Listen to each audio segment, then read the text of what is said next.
Hello everyone.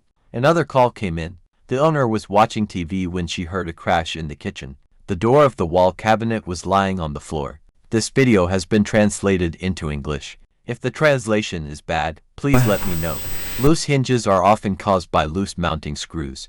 Almost everyone has encountered this problem. The owner said she often tightened these screws herself. Eventually, they became completely loose, and the door fell off. The main problem was the heavy door. There's a small chip on the corner of the door that appeared after it fell. I'm straightening the hinge with pliers. If it had narrow screws like the one on the left, I would have replaced them with wider ones like the one on the right. The screw holes in the chipboard are broken and wider than the screws themselves. These holes in the chipboard are no longer usable, and any longer screws won't hold the hinge due to the remaining 2 to 4 millimeters. Furthermore, the screw tip will be visible from the back. Wooden dowels could have been installed in these places using glue. However, it will take more than a day for the glue to dry, and the door needs to be installed now. If there was another cabinet nearby, I could use long screws and attach the hinge to it. This would ensure a secure hold, but this one doesn't. I suggest the owner try a few different ways to secure the hinge. Attach it with a bolt and nut, or reinstall the hinge by raising it higher. No matter what screws I use to attach this hinge to the chipboard alone, it will still fall off sooner or later. It's only a matter of time, because it's a third heavier than regular chipboard. She agreed to use a bolt and nut. And this fastening is designed to last a long time, but it can be broken if necessary. I drill all the way through with a 5mm drill bit. I always put a wooden block underneath to reduce chipping on the backside. Otherwise, due to the large chips, the self-adhesive plug won't be able to completely cover them. I didn't have the factory-fitted white self-adhesive plug. They come in 2 sizes, and I only had self-adhesive film. I'll cut the plugs out of that. I'll place a washer under the nut. Then I tighten it until the bolt head is flush with the FOD. To keep the bolt from turning, I have to apply force with the wrench and screwdriver. I tighten the nut with a pipe wrench. You can also use an open-end wrench. I run a metal ruler. Are there any snags? Laminated chipboard has only 2 millimeters of hard layer, so you need to press it in with the head of the bolt. This method securely fastens the hinge, and if you drill out those 2 millimeters, the bolt head will immediately be flush with the chipboard surface. Over time, when you open the door, the bolt head will be pressed into the soft chipboard by at least 4 millimeters, since there's nothing for the bolt head to grab onto.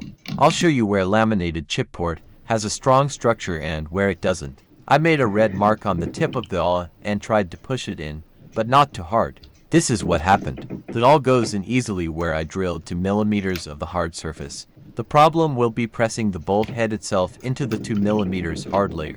It won't work on the hinge mount. Let me explain why. I tried tightening the nut on the hinge with different wrenches, a tubular, a box end, and an open-end wrench, but nothing worked. The edges of the nut just wore down because it was deeply embedded in the hinge grooves, and the wrenches kept slipping off the edges.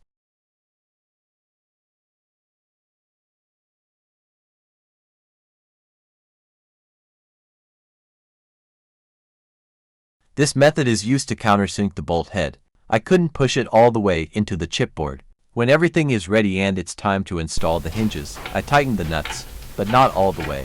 I apply a drop of blue thread locker to the threads under each nut instead of locking compound. You can buy it at any auto parts store, but not the red one. You can use a drop of moment glue, but no more. I repeat the same steps with the top hinge. This fastening method will securely hold even the heaviest door. The strike plate with nuts should still be able to move up and down freely.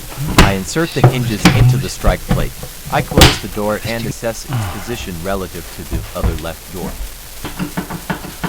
Here it's lower than it should be. I lift it up and tighten the nuts. Since the dents in the chipboard for the bolt heads are already prepared, tightening them is much easier. I tighten the nuts until the top heads of the bolts are flush with the surface of the chipboard. The screws on the door, however, hold the hinge securely, as they're screwed into the MDF, not the chipboard. If the bolt head isn't tightened all the way, the furniture cap will stick out. It won't look good. The white one is the one I cut out of film, and the black one is the factory one. I clean the areas under the self-adhesive cap to remove any yellowing or grease residue. I didn't have any ready-made white factory caps, and I needed to cover the bolt heads now. I cut them out of the film, and there are already self-adhesive plugs there. They were glued on when the furniture was assembled. They're hard to see because the front is located above the gas stove due to the grease fumes. It's yellowed, covered in spots and streaks. The camera can't capture the true color. I glue them to a clean surface and smooth them with my finger for better adhesion. Over time, when fried or boiled, the white caps will turn yellow and become less visible. Avoid pressing the bolt heads too hard into the chipboard. The heat will cause the caps to warp and become inward. This will be noticeable. This completes the hinge repair. If you enjoyed the video, please like and subscribe. Goodbye.